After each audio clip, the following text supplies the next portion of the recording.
Gravação iniciada, presidente. Tá. Bom, doutor Luiz? Iniciada a gravação, presidente.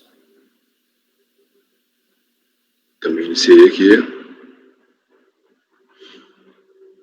Boa tarde. Vamos agora iniciar, né, a sessão do dia 11/8/2020, 14 horas e 10 minutos. E como temos sustentação oral, vamos começar pelo item 28. Recorrente Copper Standard. Não é o 28, é o 29. Vamos começar pelo item 29. Recorrente Unimed Belo Horizonte, interessado em fazenda. A doutora Tereza vai fazer a sustentação oral. Eu sou o relator. Fabimar, pode chamar a patrona para a sala. Farei a convocação, presidente.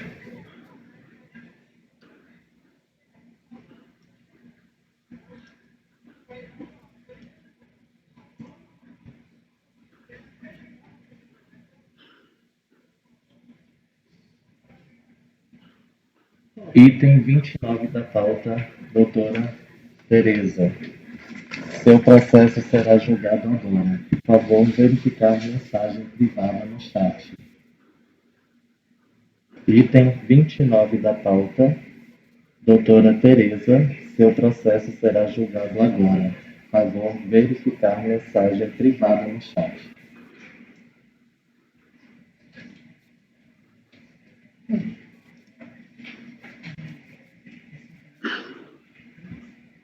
Patrono convocado, presidente. Obrigado, vamos aguardar.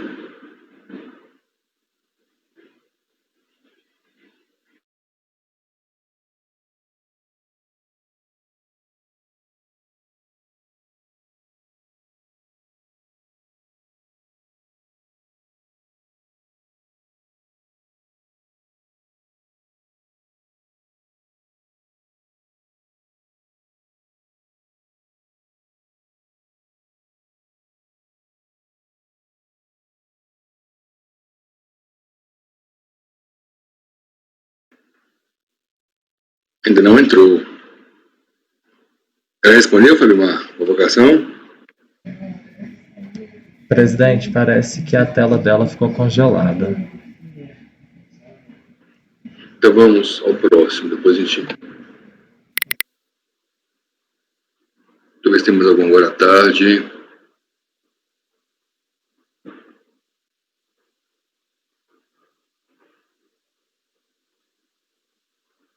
Item 35. Recorrente, Fazenda Nacional. Interessado, Energy Power. Também foi retirado de pauta por solicitação da Fazenda. Então não teríamos a videoconferência.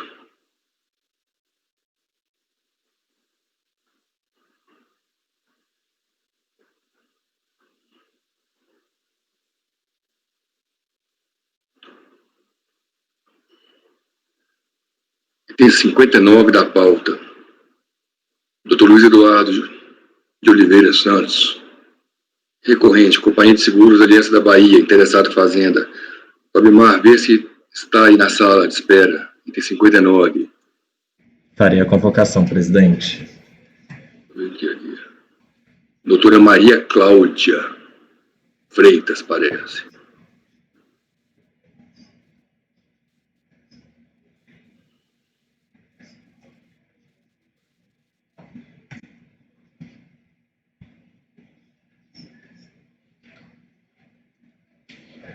Item 59 da pauta, doutora Maria Cláudia. Seu processo será julgado agora. Por favor, verificar mensagem privada no chat. Item 59 da pauta, doutora Maria Cláudia. Seu processo será julgado agora. Por favor, verificar mensagem privada no chat.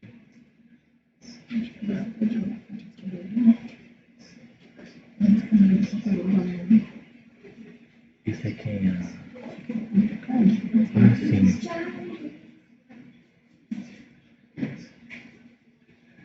Então ela está congelada de novo.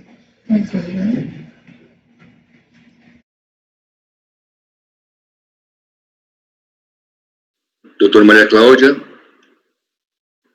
item 59 da senhora, né? Boa tarde a todos. Boa tarde. Exatamente. Recorrente, Companhia de Seguros Aliança da Bahia. Interessado, Fazenda Nacional. Doutor Luiz Eduardo, relator. Com a palavra, relator, para proceder à leitura do relatório. Perfeitamente, presidente. A minuta já se encontra na pasta compartilhada. Aqui trata-se de COFINS. O período vai de julho, agosto de 2003, maio de 2004, fevereiro de 2005 e fevereiro de 2007. O assunto de fundo é a nulidade de um auto de infração. O recurso é do contribuinte. Originalmente, houve um lançamento de COFINS por não ter sido considerada a atualização de depósitos judiciais. E o contribuinte apresentou impugnação requerendo o cancelamento do lançamento, argumentando que as diferenças decorrem da compensação de depósitos judiciais antes efetuados a maior. Então, ela não teria deixado de fazer a quitação desses valores. Mas a Delegacia de Julgamento em Salvador, na Bahia, o acórdão 15.20.517, deu apenas provimento parcial à impugnação para exonerar o valor da COFINS lançada de ofício relativa a maio de 2004, mas manteve o restante do auto de infração e entendeu que, a despeito dos depósitos judiciais efetuados, a COFINS apurada não teria sido espontaneamente confessada. Então, foi apurada uma falta de recolhimento da COFINS e considerada devida a sua cobrança com encargos legais, e que a retenção na fonte efetuada pelas fontes pagadoras permite, sim, sua exclusão dos valores objeto do lançamento de ofício. O recurso voluntário foi apresentado pelo sujeito passivo, basicamente repisando as alegações de impugnação, e a decisão recorrida foi precedida de duas resoluções. A primeira, 3401.000.655, determinou o sobrestamento para aguardar decisão final do STF sobre a base de cálculo da COFINS de instituições financeiras, no termo dos parágrafos do antigo artigo 62 do Regimento Interno do CAF. Com a revogação desses parágrafos, o processo voltou ao colegiado e agora foi convertido o julgamento em nova resolução, agora para diligência, é a resolução 3401.000.835, agora para esclarecimento de fatos, que, uma vez esclarecidos, ensejaram o acórdão recorrido 3401.004.004, que deu parcial provimento ao recurso voluntário, admitindo o abatimento do depósito em excesso de um mês do valor devido nos períodos subsequentes, e entendeu necessário e procedente o lançamento, excluindo, entretanto, juros e multa por aplicação da súmula CARF número 5. O sujeito passivo apresentou embargos alegando obscuridade e omissão na decisão, mas esses embargos foram rejeitados por despacho do presidente do colegiado, e então o sujeito passivo apresentou recurso especial para discussão da natureza do depósito judicial em face do Instituto da Constituição do Crédito Tributário. Trouxe como paradigmas os acórdãos 3302.004.571 e 9101.003.061, alegando que deve ser julgado improcedente um lançamento relativo a valor depositado, argumentando que depósito judicial equivale a lançamento. O presidente da Câmara originalmente negou seguimento ao recurso especial. Então foi interposto agravo, que foi provido pela presidência da Câmara Superior para dar seguimento ao recurso especial nessa matéria. A Fazenda Nacional apresentou contrarrazões, requerendo a negativa de provimento ao recurso especial para manutenção da decisão recorrida. É o relatório, presidente. Doutor, tem 15 minutos. Bom, boa tarde, estão me ouvindo bem? Boa tarde a todos. Perfeitamente. Parabéns pelo relatório, conselheiro, está muito bem escrito, resumido e bem enfatizado qual é a questão que teremos que enfrentar aqui. Quanto à admissibilidade, eu acho que não resta muita dúvida, né? O acórdão recorrido entendeu que não se mostraria desnecessário, o português que foi usado foi esse, não se mostra desnecessário, não disse é necessário, né? Então, não se mostra desnecessário o lançamento para constituir crédito lançado por depósitos judiciais, né? E os acórdãos paradigmas que foram citados, um da Câmara Superior e o outro da terceira Câmara da terceira sessão, eles entendem justo o contrário, eles entendem que o depósito constitui o crédito tributário, né? Então, não há necessidade realmente de lançamento, não há necessidade não, há uma inadequação de um lançamento quando há depósito judicial. Então, toda a celeuma reside realmente na interpretação do artigo 150 do CTN, né? Que, de fato, como vários eventos econômicos, não estão, assim, exatamente demonstrados na lei, né? E na omissão legislativa, a gente tem que buscar uma interpretação sistêmica, principalmente das normas, né? Equidade, princípios gerais de direito, né? E o artigo 150, ele trata realmente, do ponto de vista literal, do lançamento por homologação na hipótese de haver pagamento, né? Não fala em depósito. Da mesma forma, ele não equipara o lançamento ao lançamento feito através de DCTF, né? Isso já é uma construção jurisprudencial e doutrinária acerca do tema e que isso também já está pacificado no CARF, né? Que o lançamento em DCTF equipara-se ao lançamento por homologação, né? Está lá, é um lançamento, no final das contas, feito pelo contribuinte, independentemente de haver ou não pagamento, porque tanto assim que quando há um lançamento por DCTF, o crédito tributário é diretamente inscrito em dívida ativa. Então, temos duas opções. Diante desse dispositivo legal do CTN, ou se entende que o lançamento pode ser, o depósito judicial pode ser equiparado a um lançamento feito pelo contribuinte, ou se entende que não. Obviamente que, se eu entendo que o depósito judicial é equiparado a um lançamento tributário, a esse lançamento vão se aplicar todas as regras de decadência, né? Então, se eu fiz um depósito, eu não tenho que lançar nada, ok. Agora, se eu não fiz o depósito e eu dou a interpretação do acórdão recorrido, né, de que não houve lançamento, será que seria possibilitado a mim, depois de 5 anos, levantar os valores depositados em juízo por decadência? Isso é só uma coisa que eu coloco aqui em discussão para a gente pensar, né? Porque quando se determina um entendimento acerca de um tema, ele pode ter repercussões positivas em um caso e muito nefastas em outro caso. Então, me parece que a interpretação assim, mais correta, mais justa e melhor, inclusive para o fisco, para o órgão fazendário, é se entender que o depósito substitui o lançamento em DCTF. Ele é igual a um lançamento em DCTF. E ele constitui, sim, o crédito tributário e se sujeita a todas as regras de decadência e de lançamento previstas na legislação.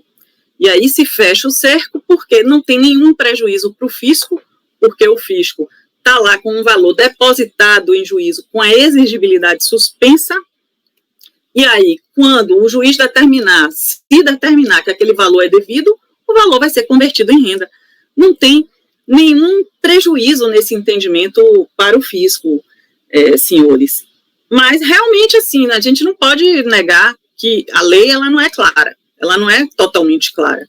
Mas, ou você interpreta ela de um jeito, interpreta de outro jeito, mas para todos os eventos, né? E aí há uma grande possibilidade de prejuízos, eu acho que maiores para o fisco do que para o contribuinte, se entender o contrário, né? Na minha visão, pelo menos. E fora isso, se a gente for interpretar também outros dispositivos legais, como o artigo 151, inciso 2 do CTN, que diz que o depósito suspende o crédito tributário. Ou seja, o crédito existe, para ele ser suspenso, ele já existe, ele está lá, posto à disposição do fisco, para ele fazer as verificações, ver se os valores estão corretos ou não, através dos registros dos contribuintes. Então, como é que eu vou suspender um crédito que não existe, se eu entender que o depósito não constituiu aquele crédito tributário, né? Outro dispositivo também é o artigo 63 da Lei 9.430, que prevê a necessidade de lançamento apenas para multa de multa apenas na hipótese de liminar concedida em mandado de segurança ou em tutela cautelar, né? Então, se a gente faz uma avaliação de todos os dispositivos legais do nosso ordenamento jurídico, de julgados também, tanto do CARF, até para trazer uma congruência com a súmula 5 do CARF, né, em relação aos juros, na minha visão, tem que se entender que o depósito substitui, sim, o lançamento e é desnecessário haver, é totalmente desnecessário haver um lançamento de um valor depositado, porque você está lançando de ofício um crédito tributário que, na verdade, já existe e já está com a exigibilidade suspensa. Além disso, a gente não pode deixar de avaliar a jurisprudência do STJ, porque no RESP 1.216.466 do Rio Grande do Sul, ele é expresso, a STJ foi expresso em fazer essa equiparação do depósito judicial a um lançamento do contribuinte e sujeito à ulterior homologação do fisco. E o RESP, que foi citado no nosso recurso especial 1.140.956 de São Paulo, que foi já julgado sob o rito de recursos repetitivos, né, e que tem uma aplicação vinculante, ele determina claramente que o depósito judicial impede o lançamento fiscal. Ele é impeditivo do lançamento fiscal. Então, se ele é impeditivo do lançamento fiscal, é porque não há que se falar mais em decadência, né? Não há mais que se falar em decadência porque o crédito tributário foi constituído pelo próprio depósito. Então, senhores, para não tomar muito tempo de vocês, eu acho que são essas as considerações que eu queria que fossem levadas em consideração e desejo a vocês aí uma boa tarde e um bom trabalho aí. Obrigado, doutora. Com a palavra, o relator. Presidente, essa é uma questão um pouco diferente da que nós costumamos debater aqui. No caso, pelo que se depreende da leitura dos autos, o sujeito passivo originalmente declarou em DCTF um total e fez depósito judicial porque discutia. Depois, verificando a possibilidade de ter sucesso, utilizou o mesmo valor, isso é o entendimento da decisão recorrida, para quitação de tributos em período posterior. E esses períodos posteriores são objeto do lançamento. Essa é a discussão. Então, embora reconhecida a suficiência do depósito judicial, porque lá atrás ele ganha a ação, para a quitação de períodos posteriores, o fato é que os valores que estão lançados no auto de infração não são exatamente os da DCTF do período posterior. Elas estão de acordo com o anterior. O que foi lançado é aquele posterior quitado com o depósito judicial que originalmente não dizia respeito a esses períodos. Esse é o fato. Então, eu entendo que não se pode cobrar duas vezes. Agora, o título de constituição do crédito tributário sem multa nem juros não tem nulidade. Artigo 10, artigo 59 do Decreto 70.235 e artigo 142 da Lei 5.17266, que é o Código Tributário. Então, concluindo, eu entendo que justifica-se a manutenção do lançamento como instrumento de formalização do crédito tributário com suspensão de sua exigibilidade.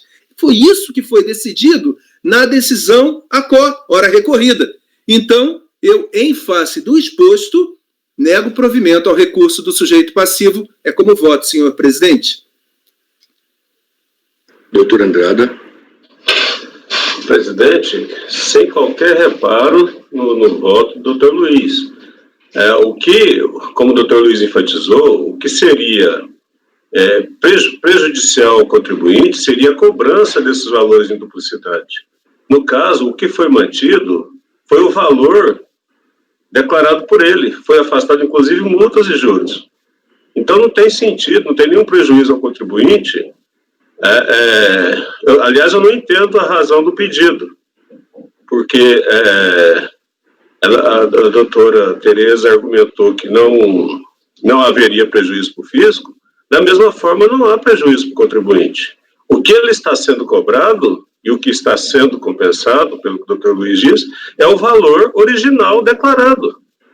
Por qual razão cancelar o lançamento? Eu não consigo chegar nesse ponto. Então, presidente, por essas razões eu acompanho o relator. Doutora Tatiana.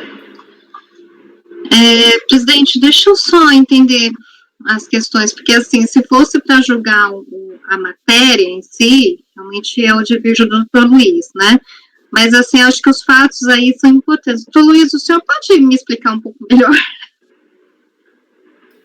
Sim, depreendi que, originalmente, houve declaração em DCTF do valor devido e, por discussão judicial, depósito judicial desse mesmo valor. Certo. Posteriormente, com a possibilidade de sucesso, possibilidade essa que efetivamente se confirma, utiliza-se mesmo o depósito judicial vinculado a uma DCTF anterior para quitação de valores devidos em períodos posteriores. Valores esses que não estão declarados. E por não estarem declarados, foram lançados. Ah, entendi. Porém, não declarados, mas quitados. Foi isso. O que se discute é, esse lançamento é nulo ou não? Foi isso, é isso. Eu iniciei meu voto dizendo que a situação é um pouco diferente daquilo que nós costumamos discutir. Esse foi meu entendimento da leitura dos autos, e vocês têm acesso aos autos, podem confirmar, ou então até a patrona, se o presidente permitir. Presidente, é isso que eu tinha a dizer. A patrona quer prestar esclarecimento de fato. Doutora. Só para esclarecer, na verdade, assim, no início da autuação, o que se discutia mesmo era a possibilidade de compensar depósitos judiciais, entendeu, doutora? Houve depósitos a maior em determinados meses, e esses depósitos a maior em determinados meses foram compensados com valores devidos em meses posteriores. Só que as DCTFs do contribuinte, eles cruzam exatamente com os valores depositados, entendeu? Ele realmente não lançou na DCTF de forma correta, o valor correto devido, entendeu? Então, essas diferenças que foram lançadas e cujas compensações foram aceitas, né, na segunda instância, essa compensação foi aceita. Foi verificado que o valor total depositado corresponde ao valor total devido, sendo que tinha meses que tinham diferenças. né? Então, isso daí realmente foi extirpado, esse raciocínio inicial do fiscal, que achava, ele inclusive aplicou multa e juros, porque ele achava que essa diferença era devida, realmente, que não se poderia compensar depósitos como um pagamento indevido, equiparando a um pagamento indevido, entendeu? Entendi.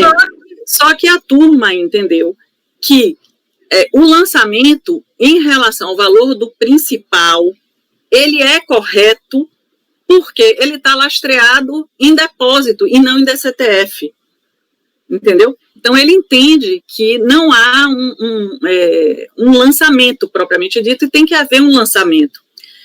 Quanto à necessidade de recurso que o conselheiro desse recurso especial, é um excesso de zelo, realmente. Talvez seja um excesso de zelo para garantir o máximo de segurança para o nosso cliente.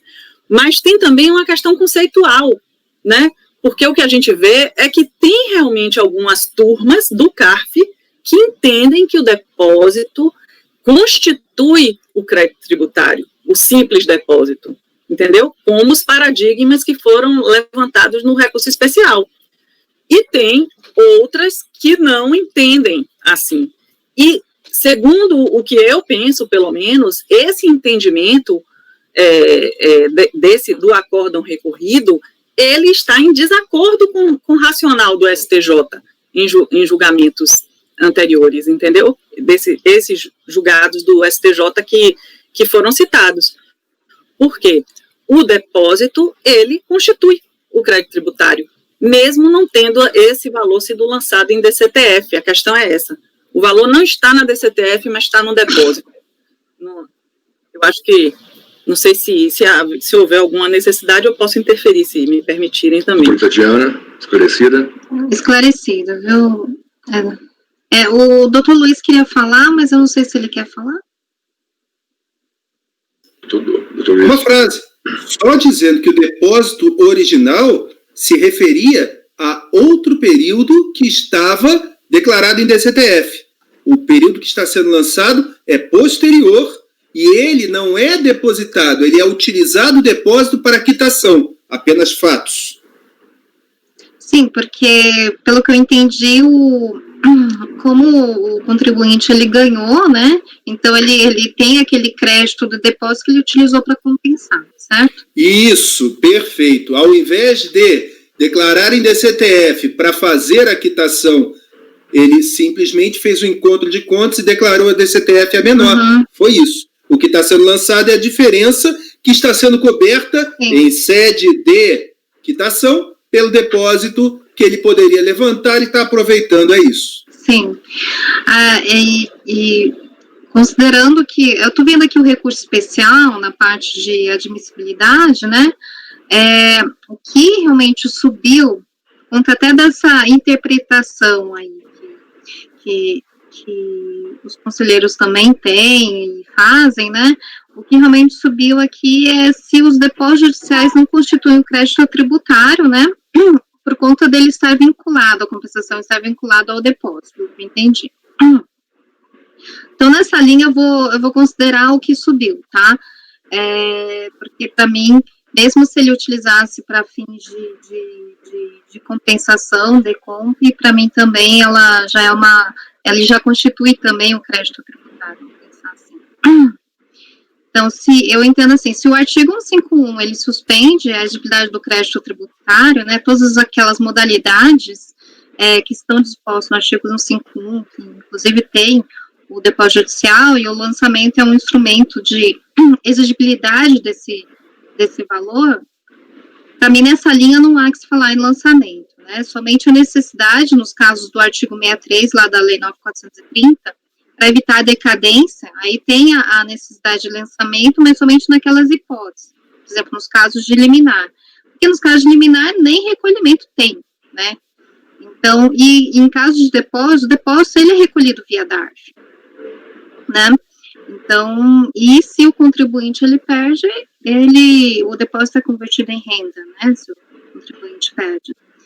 Então, nessa linha, por vincular a compensação com o depósito prefeito, eu vou abrir divergência, peço venha o relator, né? Entendi o posicionamento dele e vou abrir divergência. Doutor Alcir? Com os esclarecimentos da doutora Maria Cláudia, diante das questões da Tatiana e do excelente voto do conselheiro Luiz Eduardo, a questão para mim está bem clara, eu voto com o relator. Doutor Jorge?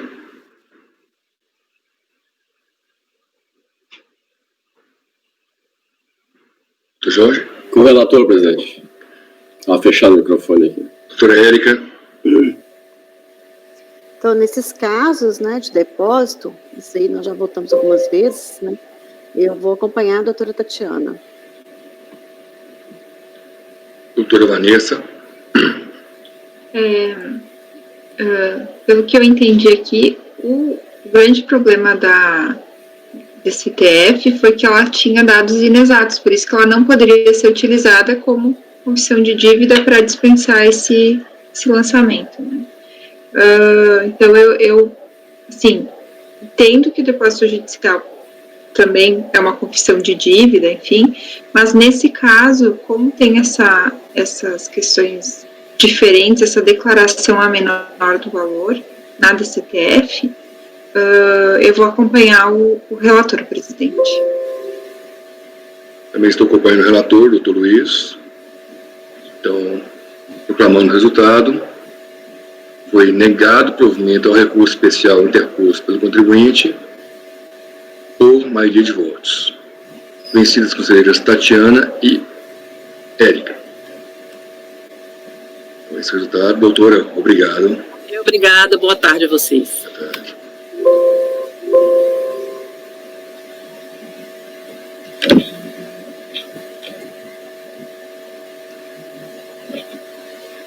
Então, essa tentação oral, a outra é do item 29.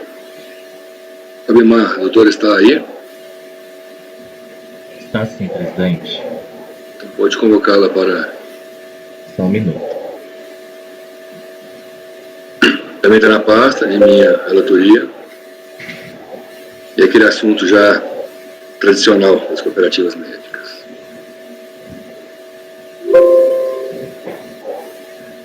Item 29 da pauta, doutora Tereza. Seu processo será julgado agora. Por favor, verificar mensagem privada no chat. Item 29 da pauta, doutora Tereza. Seu processo será julgado agora. Por favor, verificar mensagem privada no chat.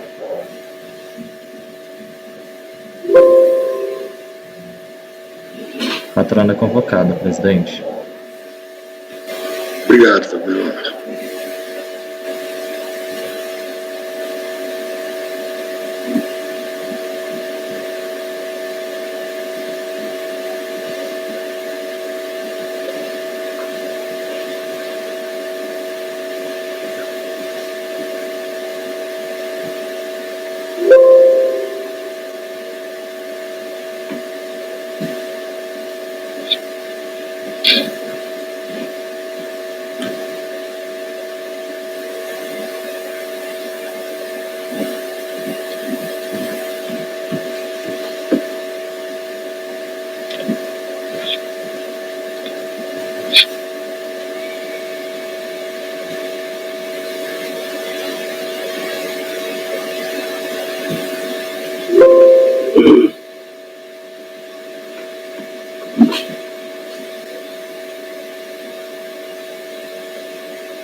Não conseguiu entrar.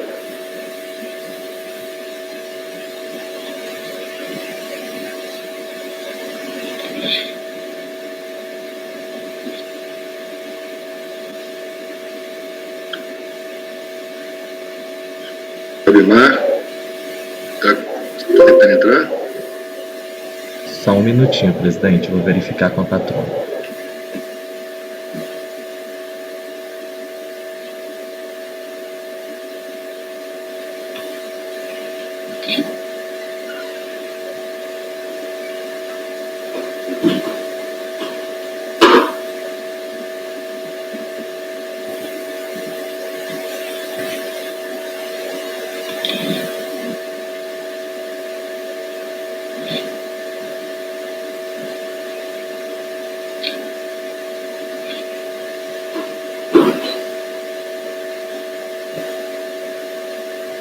Ela já está entrando na sala, só está carregando.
Só mais um minuto, presidente.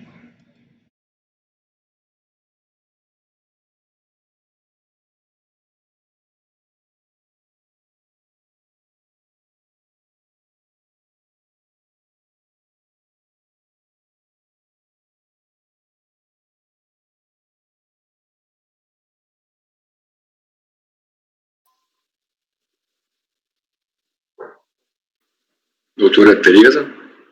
Boa tarde, presidente. Boa tarde.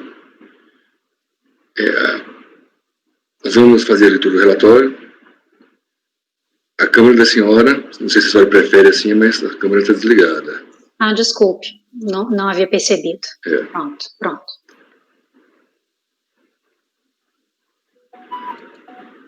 Item 29, recorrente Unimed Belo Horizonte, interessado Fazenda. Matéria por demais conhecida.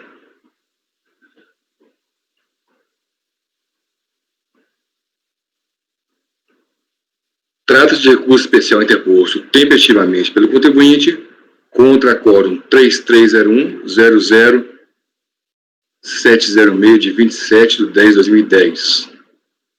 Provavelmente, eu e o doutor Andrada participamos desse julgamento. O doutor Andrada não sei, mas eu participei.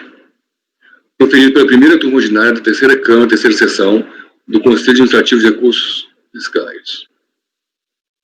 O colegiado da Câmara Baixa, por unanimidade de votos, negou o provimento do recurso voluntário sobre a seguinte emenda. Aí aqui eu transcrevo a emenda.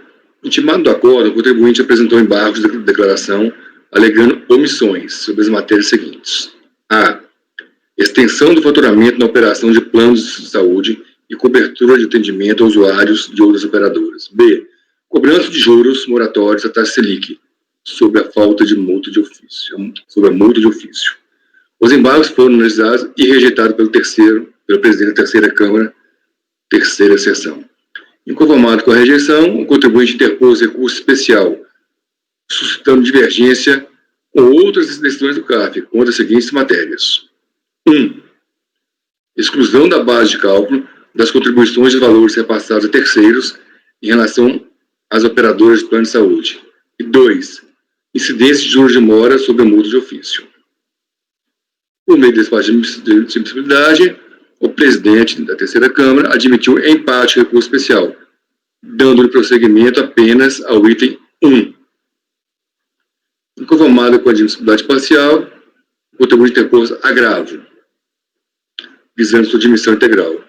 Contudo, analisando o agravo, o presidente da Câmara Superior de Recursos Fiscais o rejeitou, mantendo na íntegra o despacho do presidente da terceira Câmara.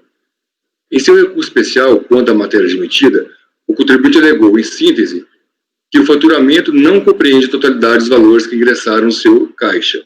De fato, como operadora de plano de saúde, seu faturamento mensal efetivo corresponde à diferença entre o total das receitas operacionais decorrentes das vendas e mensalidades pagas pelos usuários dos planos de saúde e os valores pagos a pessoas jurídicas que prestam serviços hospitalares, que hospitais, clínicas e laboratórios.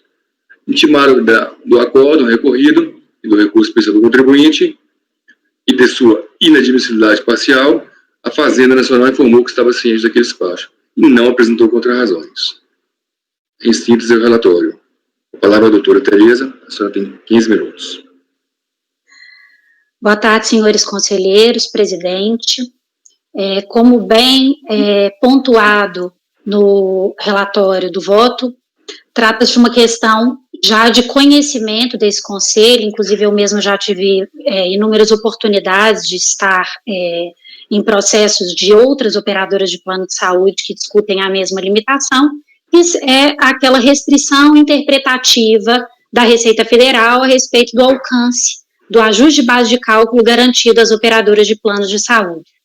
Nós estamos aqui diante de um auto de infração originalmente da Unimed Betim, as competências de 2002, operadora de planos de saúde essa que posteriormente foi incorporada pela Unimed BH e que agora parte no processo.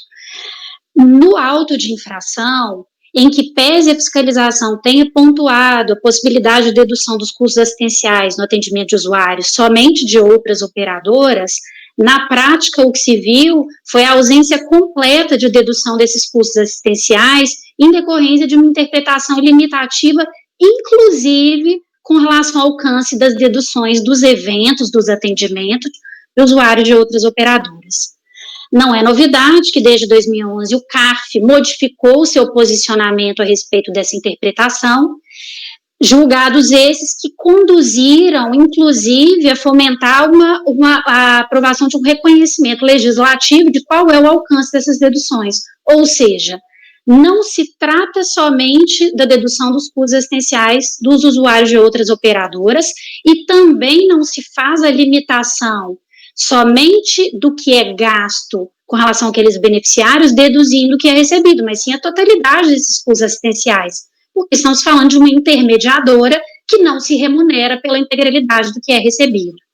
Então, a decisão recorrida ainda foi proferida em 2010 ou 2011, ainda em um contexto jurisprudencial em que isso não era admitido, e agora o recurso especial visa justamente corrigir essa interpretação, na expectativa da contribuinte, no sentido de se reconhecer que sejam deduzidos a totalidade dos custos assistenciais no atendimento, tanto de usuários próprios quanto de usuários de outras operadoras.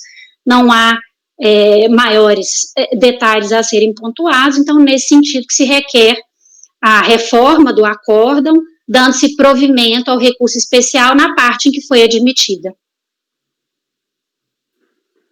Obrigado, doutora. Realmente a jurisprudência mudou em função da mudança da lei.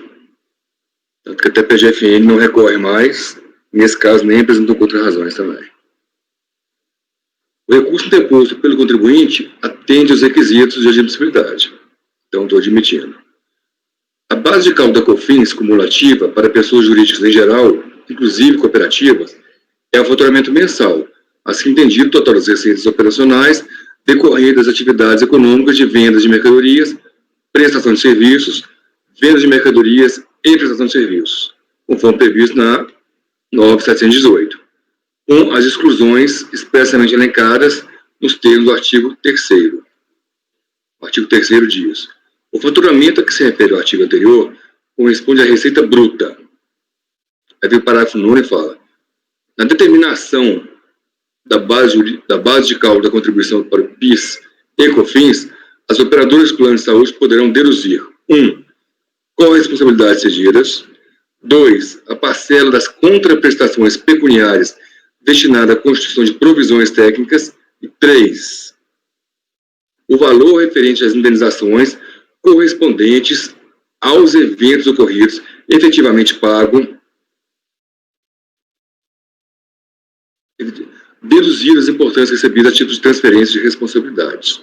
É aqui que está situada a matéria. Consoante esses dispositivos legais, os custos com cobertura dos planos de saúde com atendimento de beneficiários não estavam expressamente elencados no inciso 3, citado transcrito acima. No entanto, posteriormente, por meio da Lei 12.873 de 2013, foi incluído o parágrafo 9A, no referido artigo 3º, dando uma interpretação ao seu inciso 3, que beneficia os operadores do plano de saúde, incluindo cooperativas de prestação de serviços médicos, permitindo-lhes excluir da base de cálculo do PIS/COFINS cumulativas os custos com atendimento aos beneficiários dos planos de saúde. Assim dispõe. Aí o parágrafo 9º, que modificou o inciso 3, diz o seguinte: para efeito de interpretação, o valor referente às indenizações correspondentes aos efeitos ocorridos que trata o inciso 3 do parágrafo 9º, entende-se o total dos custos assistenciais decorrentes da utilização pelos beneficiários da cobertura oferecida pelos planos de saúde, incluindo-se nesse total os custos beneficiários da própria operadora e os beneficiários de outra operadora atendidos a título de transferência de responsabilidade assumida.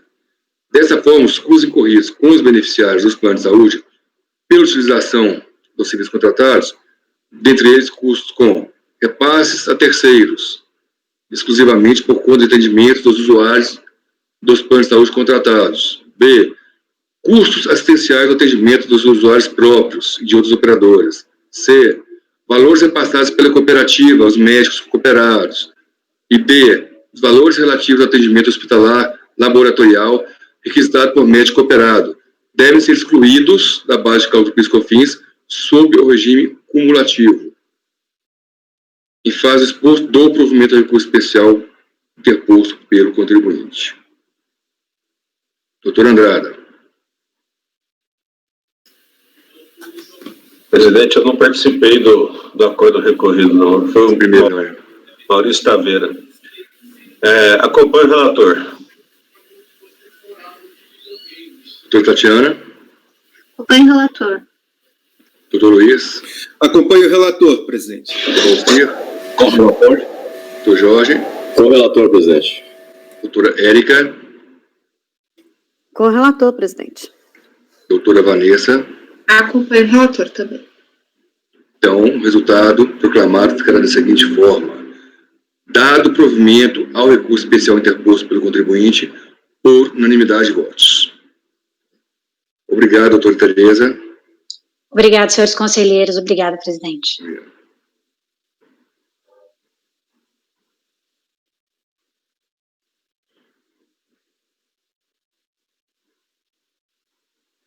Voltando agora à ordem da pauta.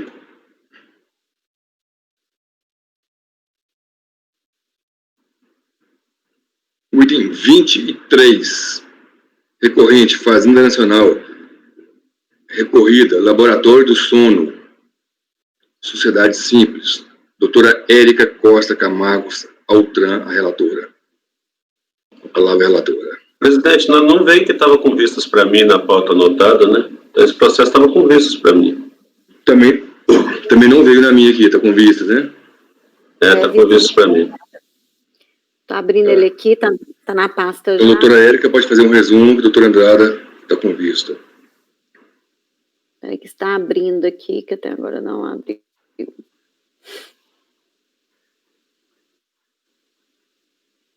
Eu fiz uma pequena modificação no voto. Isso aqui trata da questão da compensação não declarada, decorrente de decisão judicial não transitada e julgada, multa isolada, né?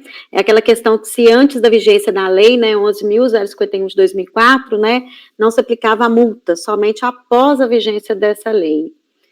Aí eu verifiquei aqui que as DECOMPs, né, eu fui analisando aqui junto com, né, por isso que o doutor Andrada pediu até as vistas, para verificar se as DECOMPs foram feitas antes de 2004, né, antes do 30/12 de 2004. E analisando aqui os autos, né, verifiquei que realmente elas foram todas transmitidas anteriormente a essa data. Aí, em consonância até um voto do doutor Luiz, né, que tratou muito bem sobre esse assunto, que é o acordo 9303-009-832, né, que trata dessas questões, né, que antes da lei, né, somente depois dessa lei que começou a ser aplicada, né, a multa, mas é somente em caso também de, estou pulando aqui, quando cadê? A multa isolada aqui.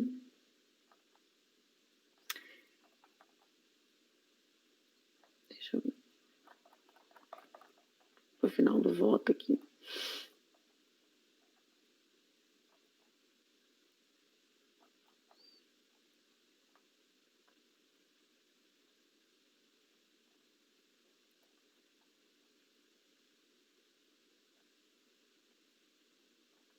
Isso aí no final do voto, né, até do Dr. Luiz, né, fala, né, que como as decomps foram entregues antes de 2005, você aplica a retroatividade benigna, né, o artigo 106, né, e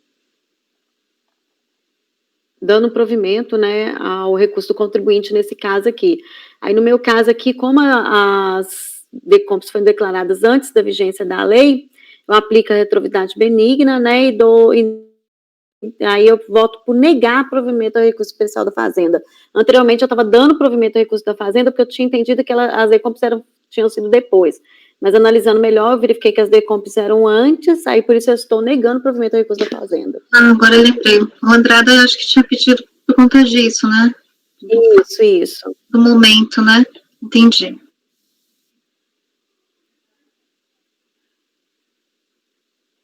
Estou com a palavra, doutor Andara, para o voto vista. Foi essa informação da doutora Érica mesmo.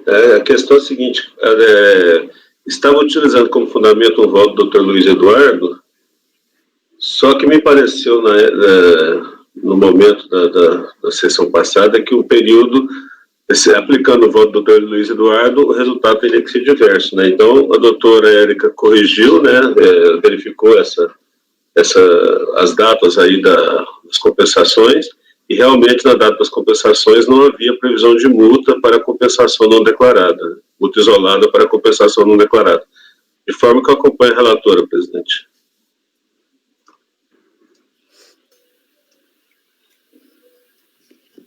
Acompanho, presidente, a relatora.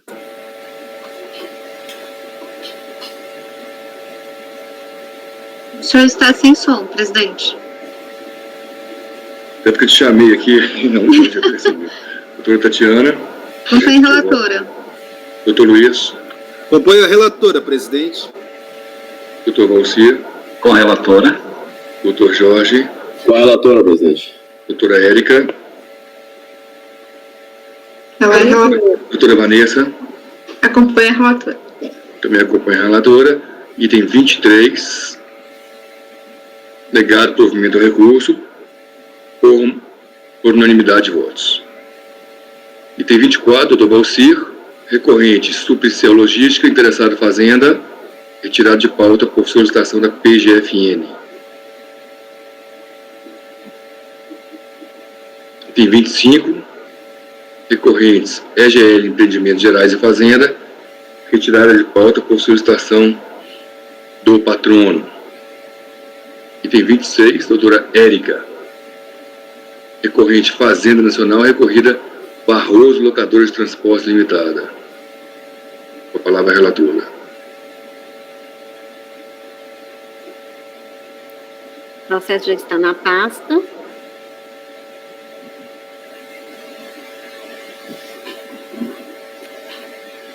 Bom, eu vou resumir esse assunto aqui. Trata das questões das bonificações. Esse aqui é um recurso especial da Procuradoria Nacional, quanto ao acordo 3803-003-491, que deu provimento a recurso voluntário, em parte, quanto a bonificações de mercadorias, liberalidade, ausência de vinculação com específica operação de venda, receita e não ofrimento. Mercadorias entregues gratuitamente pelo vendedor ao comprador, sem vinculação com específica operação de venda, não constitui fato gerador de confins para não haver ofrimento da receita que se recebe. A Fazenda, né, entrou com divergência, a divergência se refere a exatamente isso, a tributação das mercadorias recebidas em bonificação com receita pelo confins. O recurso da Fazenda foi admitido, o contribuinte foi intimado a apresentar contrarrazões, mas não apresentou. É o relatório em síntese. Não tem sustentação nem preferência. Não, é direto ao voto. Então, esse tema aqui, né, não é novo, o voto está até extenso, ele não é novo, ele é relativamente, né, tem pouco tempo, teve um voto da doutora Vanessa, que é das Americanas, teve um voto meu, que é da Via Varejo, né, sobre né, esses alguns, não foram vários pontos, mas os pontos, né, um ponto principal foi a questão da bonificação. O próprio conselheiro, então, assim, e o voto do próprio conselheiro do acordo recorrido, o ilustre conselheiro Belchior Melo de Souza, ele é nessa linha que a Vanessa, a Tatiana adota, que as bonificações nada é que um mero custo, né? Ela não constitui receita para o PIS, para o CONFIS. Né? Eu não sei se o Valci já chegou a discutir, ele estava nessa época, acho que não sei se ele estava no da Vanessa, que o Americanas foi mais recente do que o meu, se não me engano.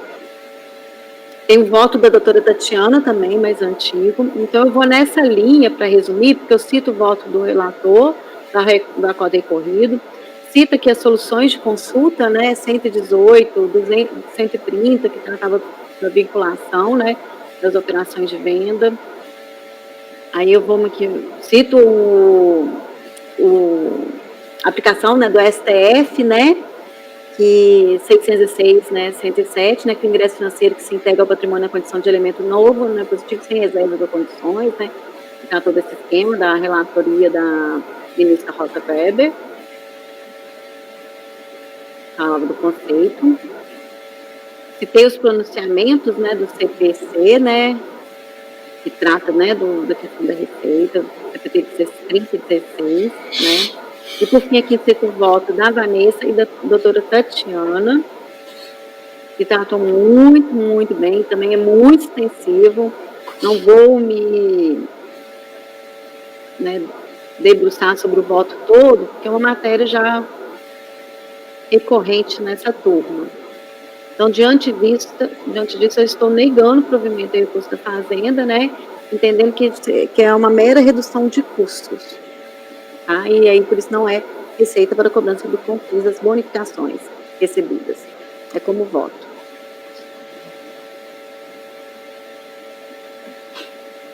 Doutor Andrada. Bom, presidente, a doutora Érica esclareceu muito bem a questão de matéria que já julgamos várias vezes, inclusive ela citou o Via Varejo, né, que foi da relatoria dela, acórdão 9303010247, nós julgamos em março de 2020. Em março de 2020, deixa eu ver a participante. Era Semília. A Semília que fez o voto vencedor, o doutor Valcir participou. Tal. Deu provimento, deu provimento, conhecer por melhor se negar provimento. Vencedor as conselheiras Érica e Vanessa. Né, e a doutora Semília estava substituindo a doutora Tatiana. Isso. Então, presidente, eu mantenho o mesmo entendimento desse acordo que a gente acabou de citar.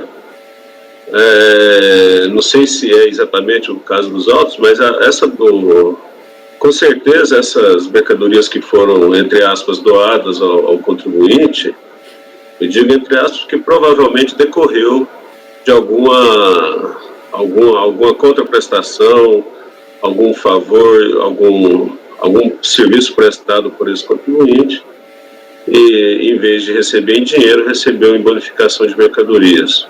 Pode ser isso, como pode ser coisas parecidas com isso. De qualquer forma, eu entendo que trata-se de receita tributada pelo PIS e pela COFINS. Então, eu, com a devida vênia, abro divergência para dar o provimento ao recurso especial da Fazenda Nacional.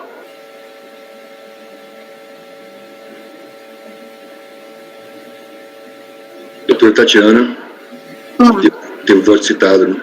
No voto dela. Verdade, acho que foi no começo do CARF, né, presidente? Bom, eu continuo com o meu entendimento, eu acho que está vinculado à venda, por isso que a bonificação de mercadorias, a meu ver, não é uma doação, não tem natureza e evento específico para isso, ele serve realmente para reduzir o custo, né, da aquisição de mercadorias adquiridas anteriormente. Então, já tem precedentes do STJ, inclusive recentes, nessa linha. Então, eu acompanho a relatora, presidente. Doutor Luiz Eduardo. Presidente, mantenho meu voto e acompanho a divergência. Doutor Valcir. Com a divergência, matéria bem discutida já desde 2000 e que eu participo dessa discussão, 2016, quando estava substituindo na Câmara Superior, também na turma depois ordinária. Doutor Jorge. Com a divergência, presidente, já votei vários processos nesse sentido.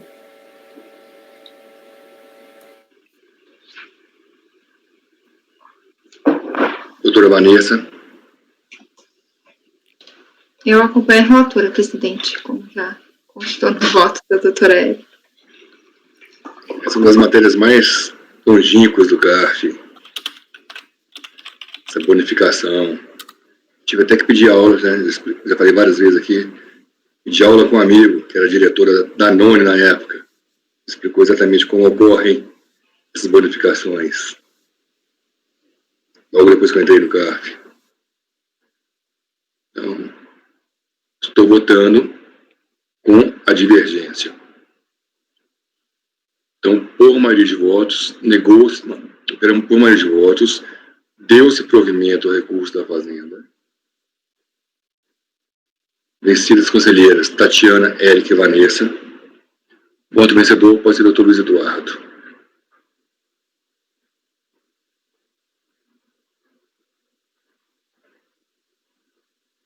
Perfeito.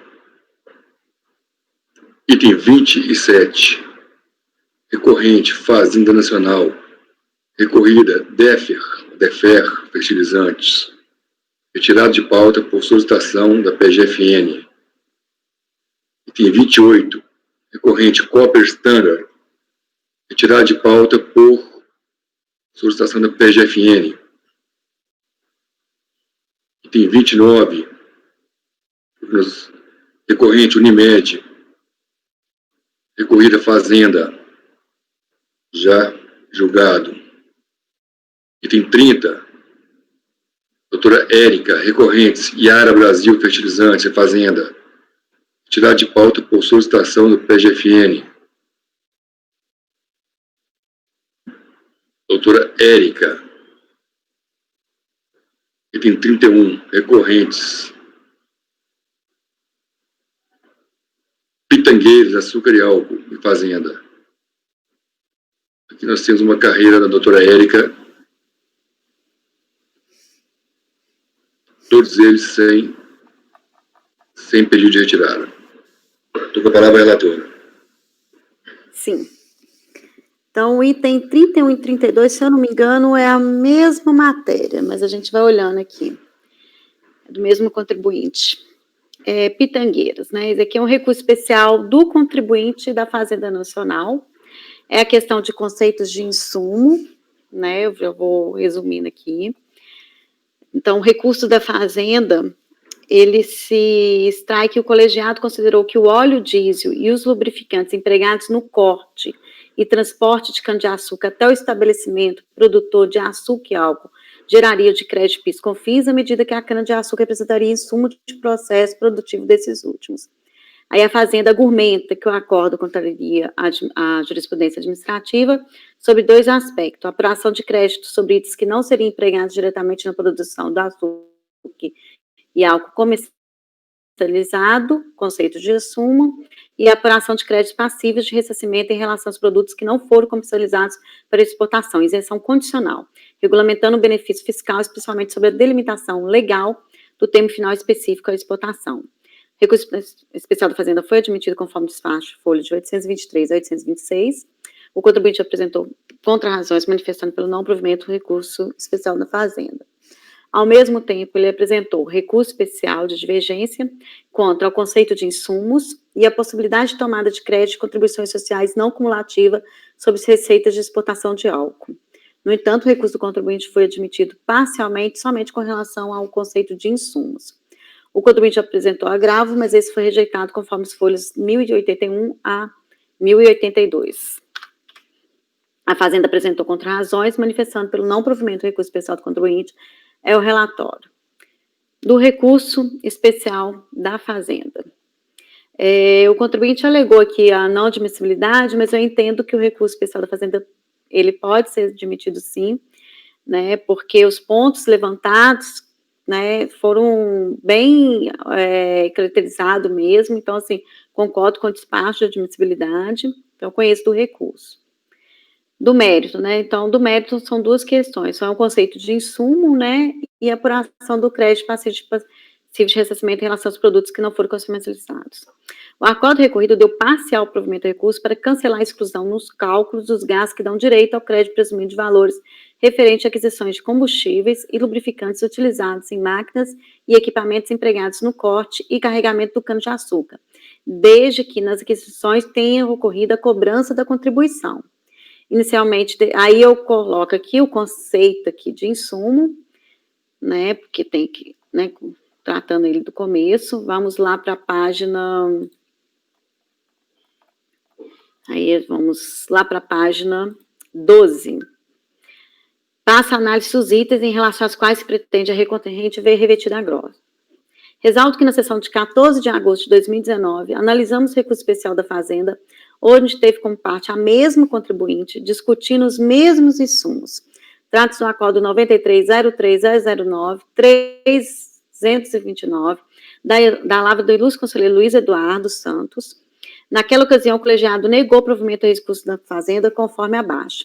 Em que pese haver duas matérias distintas admitidas, a discussão de fundo para deslinde de ambas é a aceitação ou não de insumos como possível de gerar créditos de não columatividade da contribuição em análise. Com efeito, discute-se a classificação dos lubrificantes utilizados nos veículos que transportam cano-de-açúcar até usina, como insumo do álcool produzido. Caso entenda-se que somente os insumos aplicados diretamente na fabricação do produto aplicado sejam aptos a gerar o creditamento, a glosa será restabelecida, pois os lubrificantes não se enquadrariam no conceito de insumos defendido pela recorrente, e não teria havido exportação do produto intermediário para o qual o lubrificante poderiam ser considerados insumo. Caso entenda-se que também gera crédito o insumo aplicado indiretamente na fabricação de um produto final, para a elaboração de um produto intermediário, a reversão da glosa será confirmada.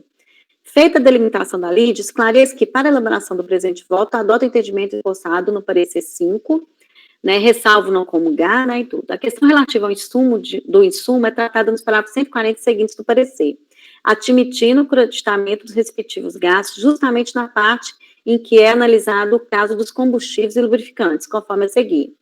140.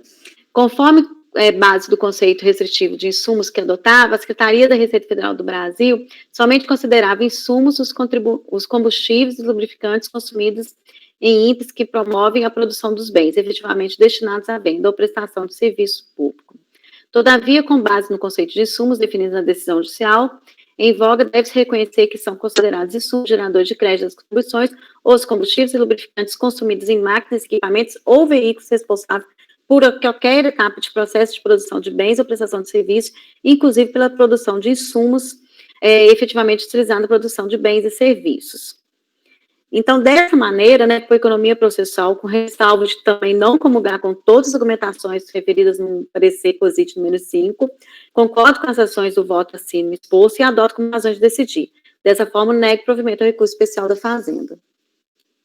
É como voto. Primeiro votar ele?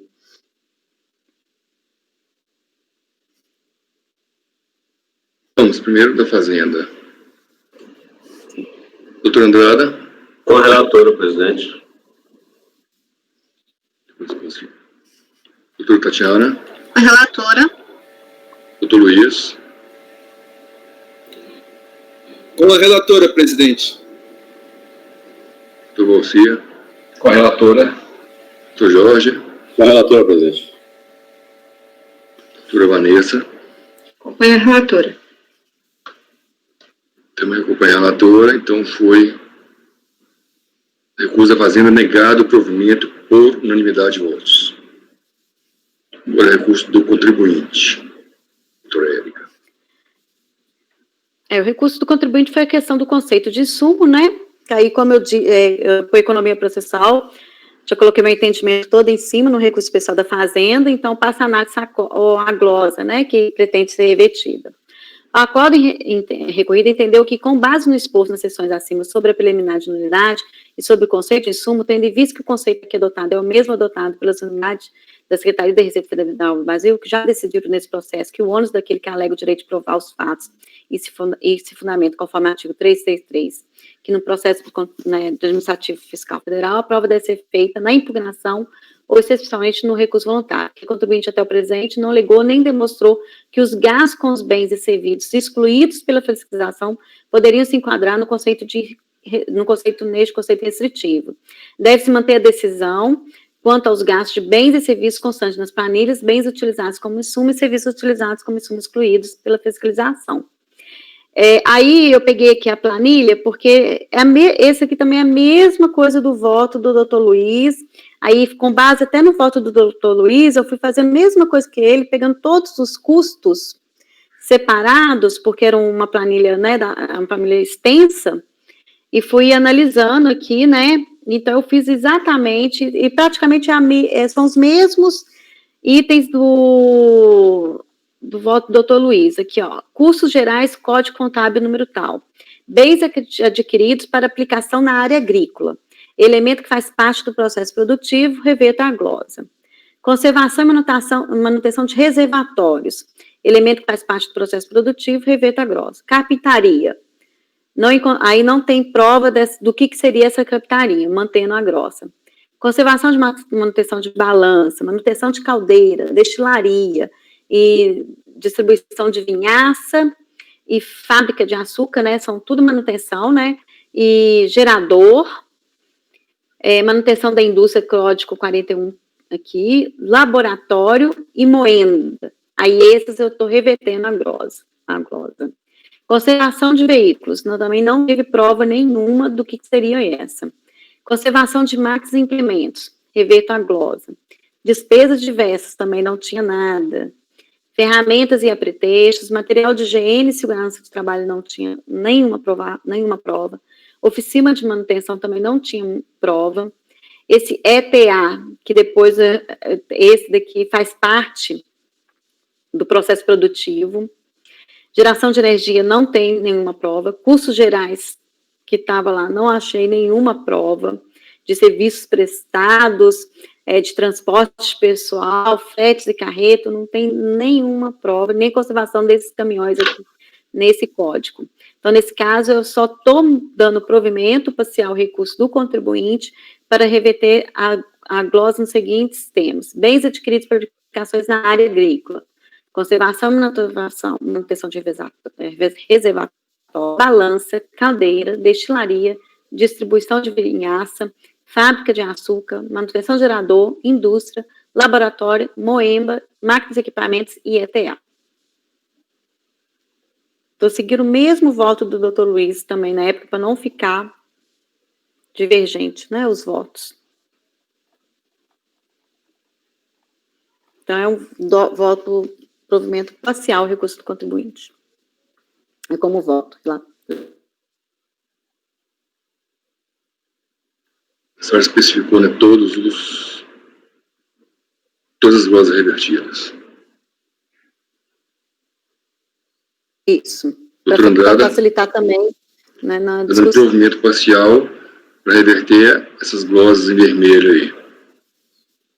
No voto. Presidente, eu gostaria até da ajuda do Dr. Luiz, que, na verdade, nós votamos, acho que 5 processos dele dessa mesma contribuinte, com basicamente os mesmos assuntos, e eu percebi o seguinte, que a doutora Érica acrescentou 3 itens que não, pelo menos eu não enxerguei no acordo que ela citou, que é o 29, deixa eu ver aqui, é o final,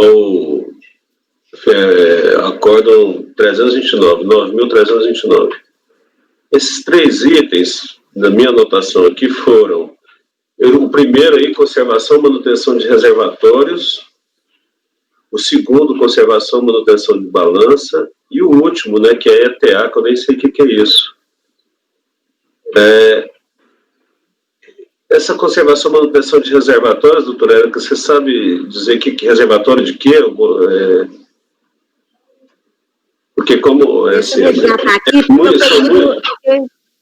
São muitos O itens. voto do Luiz são vários votos. Cada voto do Luiz era uma matéria diferente.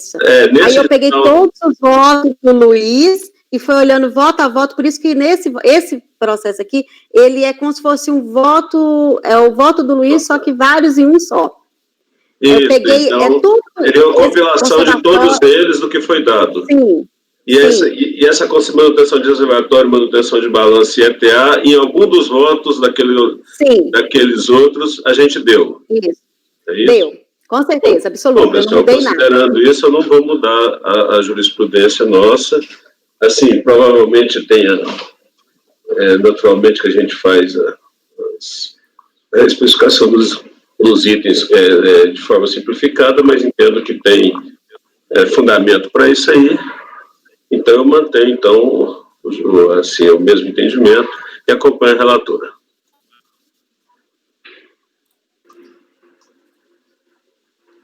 Doutora Tatiana. Eu também acompanho a relatora, presidente. Doutor Luiz. Também acompanho a relatora, presidente. Doutor Valcir. Com a relatora, senhor presidente. Doutor Jorge. Com a relatora, presidente. Doutora Vanessa.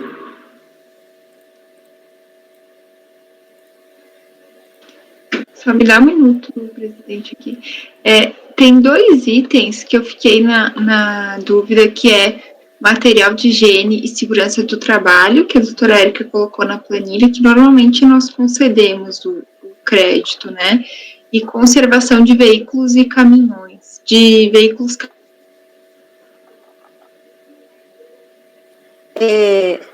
Vanessa, nesses casos aqui, o acordo recorrido teve diligência, eles analisaram tudo. Essas questões aqui é porque não teve prova mesmo do que era cada item. E por isso que o acordo recorrido não considerou. Então, eu também fui pelo que o acordo recorrido analisou, que se tivesse feito a prova, ele foi intimado para fazer a prova e não fez. Então, por isso que eu não estou dando. Concordo com você que geralmente a gente dá, mas como não teve prova... Tá ótimo. Então, eu acompanho a relatora, presidente. Só era essa dúvida que eu tinha. Também estou acompanho a relatora. Em dar provimento parcial, revertendo essas glosas todas aí. Doutora André Areta, né? Estação de tratamento de água. IET, estação de tratamento de esgoto. São 2. Aí, quando eu fiz o voto, eu lembro que eu pesquisei sobre isso, agora eu já não lembro mais. Eu trabalhei na Copasa já, aí em Belo Horizonte. Que é a Companhia de Águas de Minas Gerais. De BH. Entende de água, então, doutor Rodrigo? E aí, a doutora Érica entende de álcool. Que é açúcar e álcool, processo. Entendo de álcool, da destilação dele. Então, a vista do exposto, está votando por dar provimento parcial. Então, por unanimidade de votos, deu-se provimento parcial ao recurso interposto pelo contribuinte, revertendo as seguintes glosas.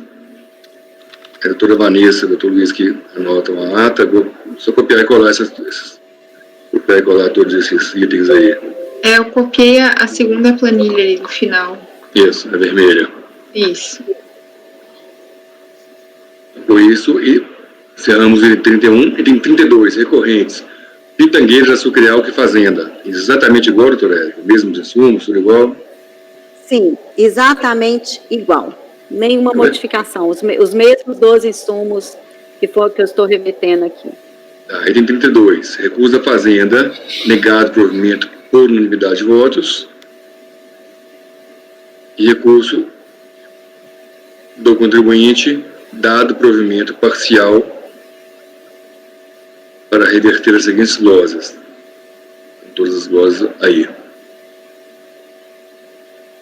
E tem 33, doutora Érica, recorrente Fazenda Nacional, recorrida Energisa Paraíba, distribuidora de energia.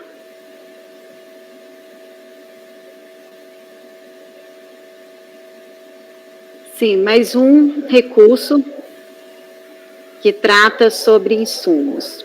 Então, eu vou resumir aqui, né? A Fazenda suscitou divergência em relação ao conceito de insumo. O acordo recorrido entendeu que o conceito de insumo está ligado à essencialidade do bem ou do serviço para exercício da atividade empresarial, fabricação de bens ou produtos destinados à venda ou prestação de serviço, a partir do conceito estabelecido no Imposto de Renda e no IPI. Dessa feita, o colegiado considerou que a prestação de serviço que exige a utilização de automóveis autoriza o aproveitamento de crédito com despesas de combustível para a execução do respectivo serviço, por se tratar de insumo na prestação de seu serviço na forma do autorizado no artigo 3º do inciso 2 da Lei 10.833. Aqui é um recurso somente da Fazenda, né? O contribuinte apresentou contra-razões, manifestando pelo não provimento do recurso especial apresentado pela Fazenda. Do voto. Conheço do recurso da Fazenda. Vamos passar para o final, né, que é o conceito de insumo. Esse aqui é uma coisa, assim, na questão, é muito parecido com o recurso anterior, que é o da Fazenda, né, que aqui, o que acontece? Aqui são carros, né, utilizados para... são carros da companhia energética, né, que são utilizados para prestação de serviço.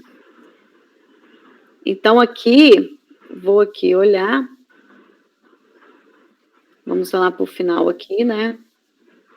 Aqui, ó. A cota recorrida entendeu que o conceito de insumos para o acreditamento de PIS e COFINS demandam créditos próprios nem iguais aos créditos para os créditos para o acreditamento de IPI, nem o conceito de imposto de renda. Foi firmado na tese, naquele julgamento, o conceito tem que ser ligado à essencialidade.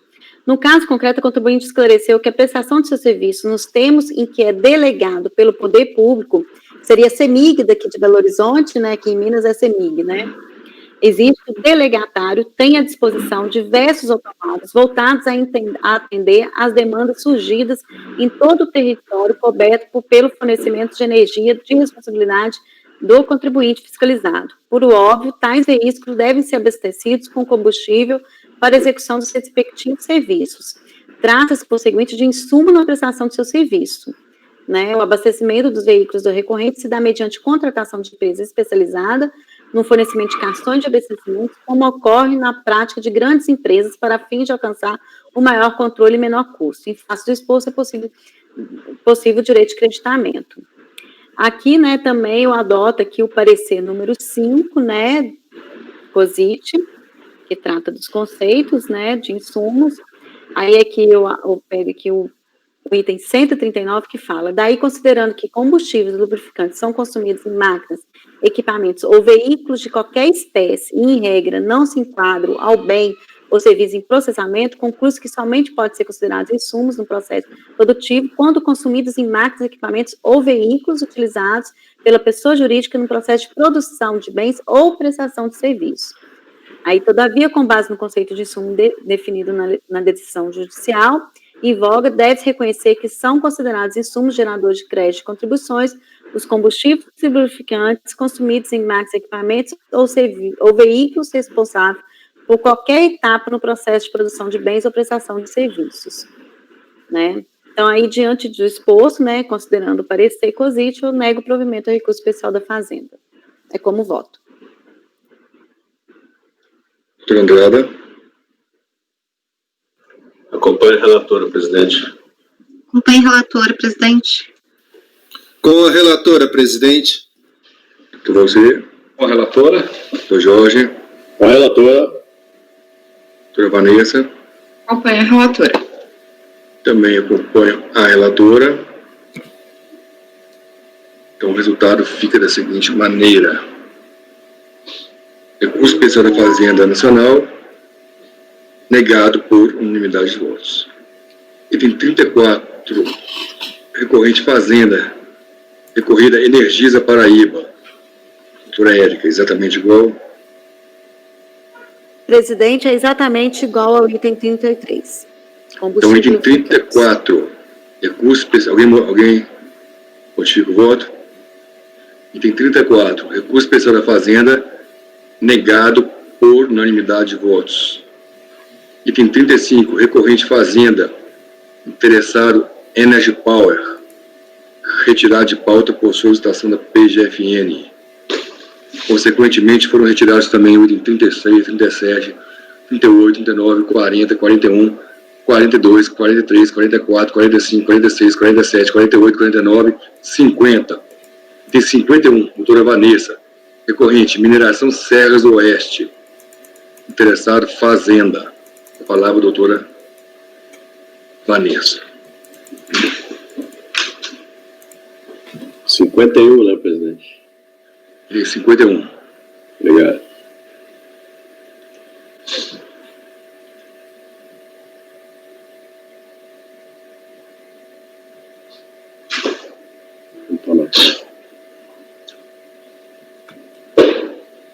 Eu já estou colocando na pasta. Achei que eu tivesse colocado antes.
Cadê a Vanessa?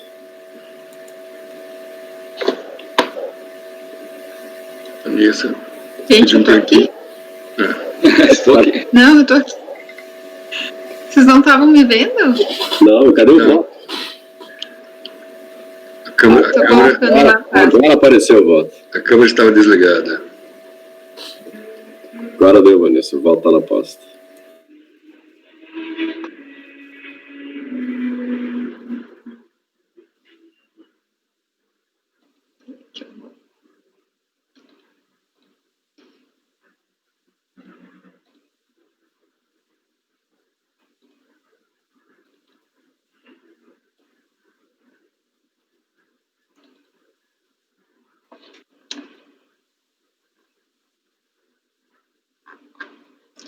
Então, item 51, que é um recurso especial do contribuinte, que é a mineração Serras do Oeste Eireli, e ele busca a reforma do acórdão que negou o provimento de recurso voluntário, para considerar que os custos com a remoção dos rejeitos não são considerados como insumos, né, no acórdão. Então, a discussão é de insumos. A justificativa é que esses gastos seriam posteriores ao processo produtivo, né? Então, o contribuinte interpõe recurso especial, alegando divergência com relação à possibilidade de tomada de créditos sobre o custo de remoção de rejeitos gerados após a extração mineral, traz acórdãos paradigmas 9303006083 e 9303006617, que são ambos da nossa turma. Então, foi dado seguimento ao recurso especial, né, pois comprovada a divergência, a Fazenda apresentou contrarrazões, postulando a negativa de provimento, é o relatório. Então, no mérito, posso ir ao voto, presidente? Sim, perfeitamente. Então, no mérito, o único item em discussão que nós temos aqui são os gastos com os dispêndios com a remoção de rejeitos gerados após a extração mineral, no caso, a extração do ouro, né, que é a atividade da contribuinte. Aqui, então, eu trato do conceito de insumos, aplicando a decisão do STJ, enfim, todo aquele critério. Na página 11 do voto, eu começo a tratar do item, né? Então, no acórdão recorrido, prevaleceu o entendimento no sentido de que a remoção dos rejeitos após a extração mineral não se constitui em item essencial ao processo produtivo, não gerando, portanto, direito ao crédito. Conforme verificado no contrato social da empresa recorrida, suas atividades compreendem aproveitamento de recursos minerais, exploração, pesquisa, lavra, beneficiamento, industrialização e comercialização, importação e exportação, e como outros, né? Todos relacionados à extração de minérios. Então, com relação à remoção de rejeitos após a extração mineral e os gastos com combustíveis utilizados no transporte dos rejeitos, tratam-se de itens essenciais ao processo produtivo. Na hipótese de ser aplicados o teste de subtração, haveria inegável prejuízo ou até impedimento a esse processo produtivo, ainda que essa etapa ocorra posteriormente à fase de produção do ouro. Além disso, com a decisão proferida pelo STJ, em sede de repetivo e com o parecer normativo POSIT número 5, o emprego ou consumo direto no processo produtivo não é mais condição para o dispêndio ser considerado como insumo, importando isso sim que o gasto seja essencial e pertinente à atividade da empresa de produção do bem ou prestação de serviço. Então, portanto, deve ser provido recurso especial para reconhecer o direito ao crédito, né, com relação aos gastos com remoção de rejeitos após extração mineral e os combustíveis utilizados no transporte. Então, estou dando provimento ao recurso. Até aqui é um caso interessante, porque no acórdão recorrido, embora eles adotem o conceito da essencialidade e o relatório ele faz uma interpretação de que eu adoto o critério da essencialidade, mas ao mesmo tempo eles têm que os itens devem ser empregados diretamente no processo produtivo, por isso que ele não reconheceu a questão da remoção de rejeitos, porque seria uma etapa posterior. O que a gente já vem decidindo que, mesmo sendo posterior, poderia ser reconhecido se for essencial a produção, enfim, a prestação de serviço. Então, é nesse sentido que eu estou dando provimento. Doutor Andrade, como vota? Essa matéria teve idas e vindas na Câmara Superior, penso que nas turmas também, mas o que prevaleceu foi o entendimento de que, embora seja depois de encerrado o processo produtivo, seria impossível continuar o processo produtivo sem retirar os rejeitos. Quer dizer, se você não efetuar esse serviço de retirada dos rejeitos, você não consegue produzir mais. Então, acabou prevalecendo esse entendimento, de forma que acompanha a relatora, presidente. Doutor Luiz? Acompanha a relatora, mas acho que é a doutora Tatiana primeiro. Doutora Tatiana? Eu acompanho a relatora, presidente. Doutora Tatiana, eu não estou te rejeitando, foi apenas um lado. Lembrando aqui que é a remoção dos rejeitos e os combustíveis utilizados, né, nesse processo de... Doutor Luiz Eduardo? Acompanha a relatora, presidente. Doutor Valcir? Essa discussão, 2016, 2017, 2018, como bem lembrou o conselheiro Andrada, a gente teve entendimentos que foram sendo construídos e que é necessário, de fato, dar crédito nessa fase também, sem tratar os rejeitos, aí a gente não tem como produzir, né? Então, com o relator. Doutor Jorge? Com a relatora, presidente, nós já julgamos essa matéria. Doutora Vanessa, a doutora Érica? Com a relatora. Também eu voto com a relatora. Esse entendimento foi, como disseram todos, teve idas e vindas, mas ele ficou pacificado a partir do parecer da PGFN. A partir da PGFN a gente pacificou, aí depois o entendimento da Receita que pacificou mais ainda. Então o resultado ficou dado provimento, por unanimidade de votos, ao recurso especial do contribuinte. Doutora Vanessa, quer intervalo? Acho que sim, né, presidente? Fazer um intervalinho. Então, a pedido da doutora Vanessa, intervalozinho de 15 minutos, voltamos às 16 horas. Obrigada.